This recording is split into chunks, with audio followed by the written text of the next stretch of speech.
Sound वाले भैया आ जाइए, थोड़ा कान में सीटी ज़्यादा आ रही ना। किसानों के साथ 2006 से चलना चालू किया किसान पाठशाला को लेकर। पता नहीं था कि पता नहीं था कि हम इतने सारे किसानों से मिल लेंगे। 2025 में अभी जब हमने जस्ट एक महीने पहले रिकॉर्ड देखा तो लगभग हम 32,600,000 फार्मरों से कनेक्ट हुए। 2006 से अभी तक 1-on-1 पाठशालाएँ ली, सीखा, सिखाया, देखा। और मैं यहाँ पर आया हूँ आपके उड़ीसा में, तो कुछ तो सीख कर जाऊँगा। मैंने कल काफ़ी प्लॉट विज़िट किए। मेरा 5वां-6वां राउंड है आपके क्षेत्र में। इन प्लॉट विज़िट करने पे ये समझ में आया कि यहाँ के फार्मर कर्मशील है, बहुत सीखने वाले हैं और कर्म कर रहे हैं, जो मुझे भी सीखने को मिल रहा है। ये एक और माला आ गई है ना। मालाएं पहनना चाहिए। एक पुरानी माला दिख रही होगी ना आपको, तुलसी की है ये। ये जो पहल हो रही है आप लोगों के सामने, महाशक्ति फाउंडेशन, एफपीओ, सीबीबीओ, ये चीज़ क्या है? ये अगर हम समझ पाए फार्मर, तो निश्चित ही 1 साल के अंदर आपके क्षेत्र में खर्चा कम और उत्पादन ज़्यादा होने का पहल बढ़ेगा। हम किसानों को क्या चाहिए? अगर मैं आप लोगों से प्रश्न पूछूं, कर्म करने को हम तैयार हैं, रात दिन खेत में खड़े रहकर काम करने को हम रेडी हैं, पैसा लगाने को हम तैयार हैं। शुद्ध सात्विक तरीके से हमें अच्छा मुनाफा चाहिए, यही चाहिए ना, और कुछ चाहिए? खेती में कोई कंपटीशन नहीं है। पड़ोस के खेती ने अगर 30 क्विंटल धान पकाया और हम 35 पकाएंगे तो भी वो अच्छी बात कही जाएगी। अगर पड़ोस की दुकान में ज़्यादा ग्राहक आ रहे हैं और मेरी दुकान में कम ग्राहक आ रहे हैं तो गड़बड़ होगा। खेती में कोई कंपटीशन नहीं है। खेती में अपने से कंपटीशन करना है कि मैं अगले साल कैसे कम खर्चे में और ज़्यादा उत्पादन ले पाऊँ। हमारे पास किसानों के साथ में कुछ तरीके चेंज हो गए हैं कंपटीशन के। पड़ोसी ने कितना डीएपी डाला है तो मुझे 1 डीएपी बढ़ा के डालना है। है ना? ऐसा कंपटीशन जरूर है हमारे पास। पड़ोसी ने 2 स्प्रे किए धान में, मेरा तीसरा चल रहा है, शायद उससे ज़्यादा पकाऊंगा मैं। अभी वो स्प्रे हम कौन सा कर रहे हैं ये मालूम नहीं है हमको। उससे कितना केमिकल जाएगा हमारे चावल में, हम जो स्प्रे कर रहे हैं वहीं हम खड़े रहकर सांस ले रहे हैं हमारी बॉडी के अंदर। ये छोटी छोटी सी चीज़ें हैं जो हमें, दुनिया में एक बहुत गंदा सा सेंटेंस चल रहा है कि किसान जहर परोस रहा है। आप लोगों तक पहुंची ये बात? तो इसको हमें ही सुधार करना पड़ेगा। उनको ये नहीं पता है, जो ये गलत भ्रांतियां मार्केट में फैला रहे हैं, उनको ये नहीं पता है कि फार्मर किस कंडीशन में खेती कर रहा है। उनको केवल इतना दिख रहा है कि फार्मर ने अपने खेत में पेस्टिसाइड डाला और वो कैंसर वाला चावल मेरे पास आ गया, अब मैं खाऊंगा। तो फार्मर जहर परोस रहा है। उनकी अधूरी जानकारी उनके पास ठीक है, बट हमें हमारा सही वक्तव्य, हम अन्नदाता हैं, वो पूरे दुनिया को दिखाना है कि हम सही अन्न बना रहे हैं। आपने तो नहीं कोई एमिडा की फैक्ट्री डाली ना? डाली है? क्लोरोपाइरीफास की फैक्ट्री किसकी है? किसी किसान की है? मजबूरी है हमारी कि हमारे पास सही ज्ञान ना पहुंचा, इसलिए हमें रस चूसक कीटों को भगाने के लिए दवाइयों का प्रयोग करना पड़ रहा है। वो दवाइयाँ कौन ला के दिखा रहा है? यही कॉरपोरेट लाकर हमें दाल बाटी खिला करके एक डब्बी का प्रयोग करके दिखाएंगे और वो हमें अगली बार उपयोग करना पड़ेगी। केवल फर्क कहाँ है? जानकारी का कमी होना। मेरी भाषा समझ में आ रही है हिंदी आपको? उड़िया मेरे को आएगी नहीं अभी। हिंदी आ रहा है ना? हम सब इकट्ठा हुए हैं कुछ लोगों के सहयोग से कि क्या हम किसानों को सस्टेनेबल कर सकें। तो मैं पहले इस मंच को धन्यवाद दूंगा जो आप पहल कर रहे हैं किसानों को एकत्रित करके जागरूक करने का। ये बहुत कम होता है कि मंच से केवल सीखने की बात हो, वरना हर मंच से कुछ प्रोडक्ट की बात होगी, कुछ फर्टिलाइज़र की बात होगी, कुछ पेस्टिसाइड्स की बात होगी, कुछ संसाधन बिकेंगे, बट ऐसे मंच बहुत कम है जहां सीखने की केवल बात होगी। तो हम आज सीखने की बातों पर ही आगे बढ़ेंगे। मुझे बोर्ड का प्रयोग करना पड़ेगा, ये स्पेस चाहिए मुझे। किरण, ये पंखे को थोड़ा आगे पीछे कर लो। आप लोगों के पास एक छोटा सा बच्चा है, जिसको साइलेंट करो ताकि आपको भी तकलीफ ना हो, पड़ोसी को भी तकलीफ ना हो। निश्चित है आज आप मेरे साथ अगर 2-3 घंटा बिताएंगे तो शायद आज से आपके खर्चे में आधे करके जाऊंगा, क्योंकि अगली बार मैं आपके यहाँ आऊँ तो मुझे ऐसा कहीं रुकना ना पड़े, आप लोग पकड़ के ले जाएं, भैया हमारे घर रुकना है, हमारे यहाँ खाना खाना है। मेरी ऐसी ही मंशा रहती है। मैं होटल्स में बहुत कम रुकता हूँ। पहली बार जहाँ जाता हूँ तब भी मैं प्रयास करता हूँ कि ना रुकूं। तो आप पेन कागज का प्रयोग करेंगे, जो आपको डायरियाँ दी हुई है इन डायरियों का प्रयोग करेंगे और पेन का प्रयोग करेंगे तो शायद मैं कुछ छोड़ के जाऊंगा इन पन्नों पर। अब ये मेरी चर्चा जो भी चालू हो उसमें मुझे आपसे कुछ क्वेश्चन पूछना है कि आप कौन सी फार्मिंग कर रहे हैं, जिस पर मुझे ज़्यादा जोर देना है। फिर साथ में केले की खेती तो मैं बतलाने वाला हूँ। 51 किलो 280 ग्राम ये संभव नहीं है, ये शरद जी ने संभव किया है, इनके क्षेत्र के फार्मरों ने संभव किया है। हम केले की फार्मिंग में बतलाते हैं कि 25 किलो तक का आप उत्पादन लेंगे पहले साल, दूसरे साल 30 लेंगे, अगले साल 35 लेंगे। शरद जी के गांव में उनके खेतों में 51 किलो पहले साल का वज़न ले रहे हैं। ये अच्छी अपॉर्चुनिटी है। फार्मर्स ने जो सीखने में कोई कंजूसी नहीं करी, उसका ये परिणाम है। इसका छोटा सा सारांश मैं बतला दूं, फिर आपकी पेन कलम चालू करूंगा।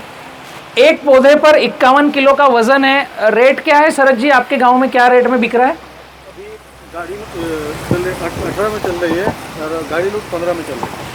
15 रुपये किलो में नीचे का रेट लेता हूं। किसी के पास कैलकुलेटर है मोबाइल में? निकालो, मैं थोड़ा कैलकुलेशन करवाऊंगा।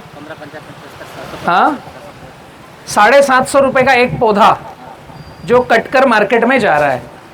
अभी आप 5x7 पर अगर केला लगाते हैं तो 1 एकड़ में 1250 प्लांट आएंगे। कितने? 1250। मैं इसलिए बात बता रहा हूं कि आपका मन लगेगा थोड़ा मेरे साथ में। पैसे ही पहले दिखाना पड़ेगा ना। हम आए क्यों हैं यहाँ पर? 2 पैसा अच्छा कमा सकें। एक पौधे पर 51 किलो का वजन है और 15 रुपये पर केजी बिक रहा है। लगभग 750 रुपये का एक पेड़ 10 महीने में आपके खेत से कटकर मार्केट में गया और आपके खेत में 5x7 पर आपने लगाया जब, तो 1250 पौधे लगते हैं, जिसमें मेरा मानना है कि 1200 पौधे कटकर मार्केट जाएंगे। 50 पौधे शायद गैप फिलिंग में आगे पीछे हो सकते हैं, रुक सकते हैं, बाउंड्री पर टूट गया या हमारा पैर लग गया या कीड़े ने खराब कर दिया। अभी 750 इंटू 1200 करेंगे तो क्या आएगा निकल के? मेरा गणित कमजोर है, आपको कैलकुलेटर खोल के बैठना चाहिए। हाँ, 9 लाख रुपए। हेलो, 9.37 9,70,000 रुपये। हाँ, 37,000 रुपये। 9,37,000 रुपये 1 एकड़, 10 महीना खेती ही है। बट करेंगे कैसे? पेन डायरी पर पहले पूरे साल का डेटा लिखेंगे, हमारा खेत कैसा है उसकी सॉइल टेस्ट करेंगे, उसमें जो कमियां हैं, जो अच्छा है उसको मैच करके, जो केले को चाहिए हम वो प्रैक्टिस करेंगे। दुकानदार को क्या चाहिए वो प्रैक्टिस नहीं, जो केले के पौधे को चाहिए या जो हमारा फल खरीदने आ रहा है उसको किस तरह का माल चाहिए, वैसी प्रैक्टिस हम खेत में करेंगे। वो पहले डायरी पर उतारेंगे, उसमें हमारी मनस्थिति को फिट करेंगे कि क्या हम इस रास्ते पर चल सकते हैं। इसमें पैसा कितना लगा है? लगभग 1 लाख रुपए एकड़ का। इसको माइनस करेंगे तो 8,37,000 रुपये पर एकड़ का नेट प्रॉफिट है 10 महीने का। हेलो, ये आपके गांव आपके क्षेत्र में ले रहे हैं। अगर वहां जाकर देखोगे तो अभी शायद 100 एकड़ से ज़्यादा केला कुछ किसान मिलकर के लगा रहे हैं। कितने फार्मर हैं आपके साथ? 48 किसान मिल करके एक दिशा में खेती कर रहे हैं, क्लस्टर फार्मिंग।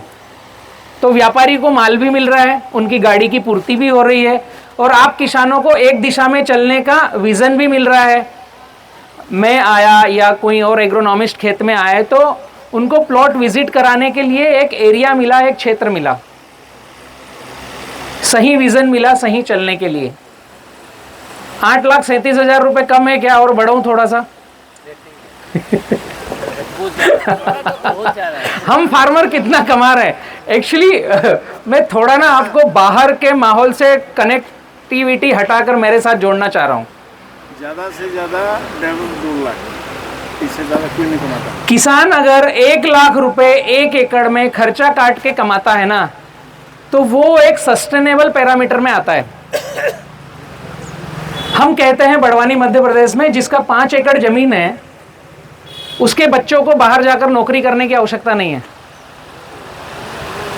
5 लाख रुपए साल सफिशिएंट है। 1,500 से 2,000 रुपए पर डे का इनकम आना ठीक है, इतना एक फार्मर के लिए न कम है न ज़्यादा है, सस्टेनेबिलिटी के लिए बहुत अच्छा है। बट आप अगर इस तरह की फसलों पर जाएंगे, केले पर, पपीता पर अगर जाएंगे, तो इनमें लॉटरी सिस्टम है, लॉटरी लग सकती है। थोड़ा सा हमने ध्यान दिया, फाइन ट्यून किया। किन चीज़ों को फाइन ट्यून करना है, ये बड़ा प्रश्न है। फाइन ट्यून करना है हमारे खर्चों को, फाइन ट्यून करना है हमारा जो पुराने तरीके से अभी तक धीरे धीरे बदलाव होते होते जो हम खेती कर रहे हैं उनको। आज मार्केट को चाहिए क्या, हमारे खेत की परिस्थिति है क्या, और हमारे जेब का बजट है क्या, उसके मुताबिक हमें फाइन ट्यून करना है। फाइन ट्यून समझ में आ रहा है? रेडियो चलाया होगा ना पहले, उसमें एक छोटा सा नॉब आता था, वो कांटे को धीरे से मिलाना पड़ता था, ऐसे करके वो धीरे से सेट होता था। फिर विविध भारती का गाना अच्छा आता था, फिर न्यूज़ आती थी, फिर कोई क्रिकेट की कमेंट्री आती थी। फाइन ट्यून, धीरे से मैच करो। हाँ, वॉल्यूम। अगर ये मैच करना हम पकड़ नहीं पाए ना, तो हमें खर्चे ज़्यादा लगेंगे जो लग रहे हैं। मैंने काफ़ी कुछ चेयर प्रोवाइड कराई है। मैंने काफ़ी किसानों के पास में गया हूँ, लगभग 1 करोड़ से ज़्यादा किसानों से मैं कनेक्ट हुआ हूँ, बड़ी सभाओं में, छोटी सभाओं में, 1-on-1। 30 लाख से ज़्यादा किसानों को हम डायरेक्टली फेस टू फेस बात किए हैं। 2002 से मैं इसी दिशा में हूँ, खेती किसानी में। लगभग किसानों के भी चेहरे रीड कर पा रहा हूँ, उनके क्षेत्र को पढ़ पा रहा हूँ। पूरे भारत में नहीं, भारत के बाहर भी हम किसान पाठशाला कर रहे हैं।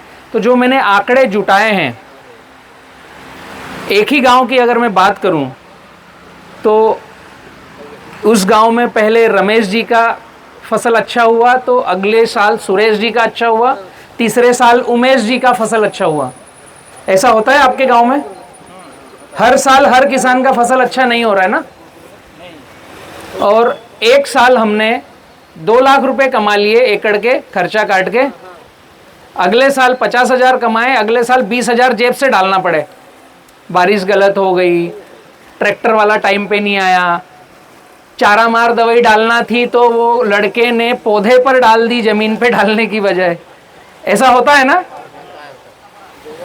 आपके साथ भी हो रहा है। ये छोटी छोटी सी सिली सी मिस्टेक्स है। इसमें हम ये नहीं कर पा रहे हैं कि हमें एक बार हमने जो चीज सीख ली, देख ली, तय कर ली, अब अगली बार उससे आगे बढ़े, ये हमसे हो नहीं पा रहा है। आप में से कितने व्यक्ति मोटरसाइकिल चला सकते हैं? हेलो, सभी? अब आपको दोबारा सीखना है? नहीं ना? अपने आप चाबी लगाई, बटन दबाया, किक मारा, आगे। अभी कोई पूछता भी नहीं कि मैं मोटरसाइकिल कैसे चला रहा हूं, पता भी नहीं है। वो 2 टायर घूमते जा रहे हैं, बैलेंस है, गिरपड़ होती नहीं। खेती हमें, क्योंकि पिछली बार किया वो अंदाज पंचे दामोदर हुआ। हाँ, पिछले साल आपने चावल किया, उसमें पैसा कितना लगा, उसमें खर्चा कितना आया, उसमें रोपण कैसे करी, उसमें खाद हमने कितना डाला। पिछले साल हम जब चावल में 1 एकड़ में 1 बोरी डीएपी डाल चुके थे, फिर इस साल किसी और दुकानदार को पूछ रहे हैं कि मैं क्या डालूं। ऐसा हो रहा है ना। इसका मतलब है हम पेन पेपर पर नहीं हैं, पेन डायरी से हमें फार्मिंग करना है। पेन पेपर पर आकर के हमें खेती को सस्टेनेबल बनाना है और हर साल का रिकॉर्ड कम से कम खुद का अपने घर पर रखें कि पिछले साल मैंने मेरी खेती में 1 2 3 4 5 क्या काम किए, उनसे क्या रिजल्ट आया, उससे माइनस कितना हुआ, प्लस कितना हुआ। जब हम लिखना चालू करेंगे तो हम आईना देख सकेंगे कि अगले साल हम कैसा बढ़े। हम फार्मिंग को कॉरपोरेट की तरीके से नहीं देख रहे हैं। आप लोगों की जानकारी में एक बात डालूं, मैं ये परमानेंट मार्कर है क्या?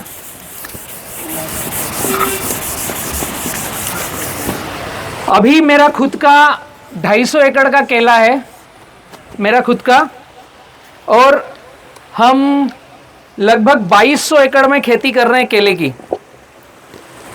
कितने में? 2200 एकड़ में मेरे ग्रुप का केले का खेती है, भारत में अलग अलग राज्यों में।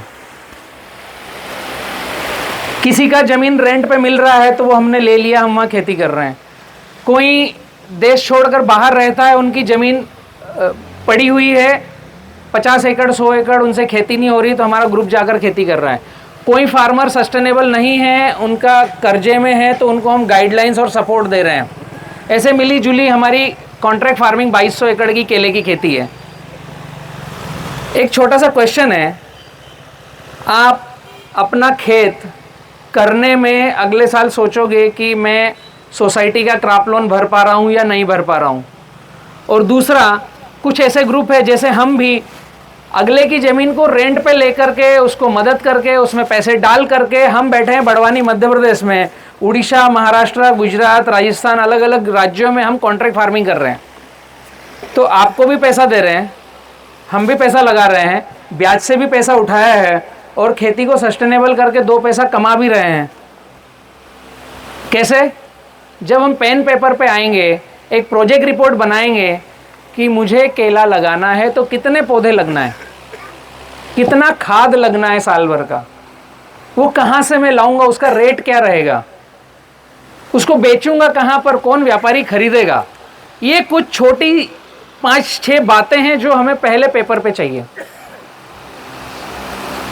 आप जिनसे भी ज्ञान ले रहे हो उनसे हमें प्रश्नावली में चेंज लाना है पूछने का। आप लोग क्या पूछते हैं? कौन कौन सी खेती हो रही है आप लोगों की यहाँ पर? चावल और कपास, केला, प्याज, तरबूज, और पीछे बालकनी वालों क्या खेती कर रहे हो? मैंगो। उधर वाले? हाँ, मूंग, बनाना भी हो रहा है। मैं एक उदाहरण लेता हूं, एक फसल को लेता हूं आपकी, केला। केला हमने लगाया,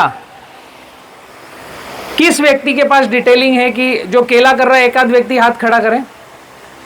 आपके पास डिटेलिंग है कि मैंने खर्चा कितना करना है, बेचना कहाँ है, पौधा कहाँ से आया और फर्टिलाइजर कितना साल भर का लगेगा, ऐसा आपके पास जानकारी है?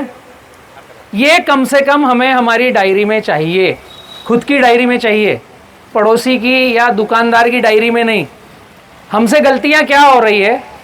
हमने फसल लगाई वाटरमेलन, तरबूज, हमने लगाया केला, हमने लगाया कपास। सीड लेते समय हम उसको, या पौध लेते समय हम अगले को पूछेंगे हमें क्या करना है। पौध अभी लगा, दूसरे दिन दुकान पर जाकर बोलेंगे इसमें कौन सी दवाई डालना है। पूरा का पूरा हम फार्मर किस पे आश्रित है? जो कुछ ना कुछ बेच रहे हैं उन पे आश्रित है। ऐसा ही है, दुकानदार पर आश्रित है, पौधे बेचने वालों पर आश्रित है, सीड जो बेच रहा है उन पर आश्रित है। और ये जो बैनर में लिखा है ना एफपीओ, ये संगठन, फार्मर प्रोड्यूसर कंपनी, ये इकट्ठे होकर के जब आप खुद चलोगे ना तो किसी पर आश्रय खत्म हो जाएगा। जो आप लोगों को जरूरत है वो इसी एफपीओ से आपको अवेलेबल होगा कम पैसे में। एफपीओ का मतलब क्या है? फार्मर प्रोड्यूसर ऑर्गेनाइजेशन, किसानों के संगठन की कंपनी। तो हम कृषक के साथ साथ कंपनी के नजरिए से देखना चालू करें। दो काम है एफपीओ के। एक बड़ा काम है कि जो हमारे खर्चे हैं उनको कम कैसे किया जाए। जो भी खाद, दवाई, बीज मिल रहा है इकट्ठे होकर खरीदेंगे तो कम पैसे में हम ले पाएंगे, जस्ट लाइक डीलर जैसे। दूसरा काम है एफपीओ का कि हमारे खेत में जो उत्पादन हो रहा है उसे ज्यादा कीमत पे कैसे बेचें। अब ये महत्वपूर्ण काम है दोनों के दोनों। बाकी के और काम जो जुड़ेंगे वो एडिशनल है कि जो आपके क्षेत्र में सुविधाएं हैं उसके मुताबिक आपने कोई से भी काम जोड़ सकते हैं, बट किस खेती का खर्चा कम और उत्पादन जो भी आया उसको ज्यादा रेट में बेचना। अब ज्यादा रेट में बिकेगा कैसे? उसके कुछ पैरामीटर हैं। पहला, क्वालिटी चाहिए हमारे आउटपुट प्रोडक्शन में। जैसे आप लोग चावल उगा रहे हो, क्या रेट में चावल जा रहा है आपका? चावल पकाने वाले हैं यहाँ पे? 40 रुपये किलो। 40 रुपए किलो। बाकी के पास चावल नहीं है? बात थोड़ी ज़्यादा हो रही, ऊपर जा रही नहीं। सब मंडी में धान दे देते हैं, चावल कौन बनाता है? धान मंडी में देते हैं। वो क्या रेट में जा रहा है धान? 31, 31, 3100 क्विंटल। 2300 धान का रेट 3100 रुपये क्विंटल। उसके बाद उसका छिलका निकलेगा, चावल बनेगा, वो उसको पॉलिशिंग होगा, ग्रेडिंग होगा, छोटी टुकड़ी अलग होगी, अच्छा साइजेबल वाला अलग पैकिंग होगा, ग्रेडिंग होगा ना। वैरायटी टू वैरायटी डिपेंड करता है कि कौन सा किस तरीके से होगा। ये हम फार्मर कर सकते हैं क्या? अकेला नहीं कर सकता। इसलिए ये एफपीओ है कि आप जब इकट्ठे होकर के एक बैनर के साथ आओगे तो एफपीओ में संगठन से गवर्नमेंट भी काफ़ी सुविधाएं दे रही है। आपके एफपीओ को चलाने के लिए जो लड़का पेन कागज लेकर ऑफिस में बैठेगा उसकी तनख्वाह तक गवर्नमेंट दे रही है, आपके घर से नहीं देना है। तो ये संगठन में जब इकट्ठे होकर हम जाएंगे तो वहाँ जो आपकी फसल उत्पादन हो रही है उसको ग्रेडिंग, श्रेडिंग, पैकेजिंग करने के प्रावधान वहाँ पर बनेंगे और आप उसको अच्छे मार्केट में बेच सकते हो। फिर भी लिमिटेशन क्या आएगा? क्वालिटी का। जो हम शरद जी के क्षेत्र में अभी चालू किए हैं, मैं एक उदाहरण बतला रहा हूँ, आप ही का क्षेत्र का चावल का हम एक चालू किए हैं, फिर केले को मैं आगे बढ़ाता हूँ। 30-31 रुपए किलो चावल बिक गया आपके पास से। अभी वो चावल जिसके पास गया उसकी जिम्मेदारी उसका वैल्यू एडिशन करे और ज़्यादा पैसे कमाए मार्केट में। आप मॉल में जाते हो तो चावल कितने का मिलता है? 100 रुपए किलो। हाँ, पैकेजिंग वाला कंप्लीट खाने के लिए। तो ये जो 3 टाइम बढ़ोतरी है, इसमें एक चीज हम और वैल्यू एडिशन कर रहे हैं, न्यूट्रिशन की। मेरे कल के परसों के वीडियोस अगर आप किसान पाठशाला चैनल को सब्सक्राइब करके देखोगे तो मैंने चावल का पूरा क्लास लिया था। 5243 नंबर का वीडियो है, 5243 किसान पाठशाला, जो शरद जी के गांव में मैंने कल पूरा सेशन लिया था 3-4 घंटे का। वो केवल चावल पर था। वो कैसे था वो आपने देखना। उसमें एक छोटी सी बात मैं बतला दे रहा हूँ न्यूट्रिशन की। हम जो चावल बेच रहे हैं, हम जो चावल खा रहे हैं, उनमें कितना स्प्रे कर रहे हैं हमें पता है ना सबको? 3 से 5 स्प्रे लगभग इतना हो रहा है। हम जो फर्टिलाइजर डाल रहे हैं कम से कम 2 से 3 बार खाद डाल रहे हैं। 3 बार खाद और स्प्रे हमें पहले कूट कूट कर सिखाया गया कि ये डालना पड़ेगा। अब वही चीज़ हमारे लिए खाने के लिए कैंसर हो रही है। अब हमें वापस नए तरीके से सिखाया जा रहा है इसको कम करना है। हरित क्रांति जब आई थी पंजाब में पहला शुरुआत हुआ तो वहाँ पर जानकारी दी गई कि यूरिया आपको डालना है, इससे फसल की बढ़ोतरी होती है। किसानों ने एक्सेप्ट नहीं किया, वो गोबर से खेती कर रहे थे। तो जो हमारे ही बीच में कृषि कार्य करने वाले जो ग्राम सेवक बाबूजी थे वो रात में डालकर आते थे और सवेरे किसान को दिखाते थे, मैं तुम्हारे यहाँ 4 लाइनों में 2 किलो यूरिया डाल के आया, उसका ये रिजल्ट है। तो फिर धीरे से किसानों ने अडॉप्ट किया। आज मोदी जी भी टीवी पर आकर बोल रहे हैं कि यूरिया डालना कम करो, हम साल भर में 2.5 किलो यूरिया खा रहे हैं, ऐसा बोल रहे हैं ना। तो समय परिवर्तित होता है, पहले मालूम नहीं था, अब मालूम हुआ है। तो मार्केट को चाहिए क्या? न्यूट्रिशन। कैसे पता चलेगा आज का चावल और 10 साल पहले का चावल, उसके 10 साल पहले का, उसके 10 साल पहले का? आप गूगल पे डालोगे कि चावल के न्यूट्रिशन वैल्यू 1 दशक पहले क्या थी, उसके दशक पहले क्या थी, तो आपको डिटेलिंग आएगी। एक मैं छोटा सा उदाहरण देता हूं। न्यूट्रिशन वैल्यू होती क्या है? महाराणा प्रताप का नाम सुना है आप लोगों ने? हाँ, बहुत अच्छे योद्धा, भगवान स्वरूप, अंग्रेजों से लड़ाई लड़ी, काफ़ी लोगों से लड़ाई लड़ी, जिनसे भी लड़नी थी उनसे लड़ी हमारे समाज के लिए। उनके पास एक भाला था जो आज भी रखा हुआ है, वो 72 किलो प्लस का था। आप लोगों को जानकारी है? 72 किलो का भाला। हाँ, आपने देखा है? इन्होंने देखा है। तलवार का वजन 72 किलो। अभी न्यूट्रिशन का क्या मतलब होता है? मेरा वजन है 70 किलो, 70 किलो मेरा वजन है। इसका मतलब आप समझ लो कि महाराणा प्रताप जी मुझे ही उठा करके, समझ में आ रहा है वजन?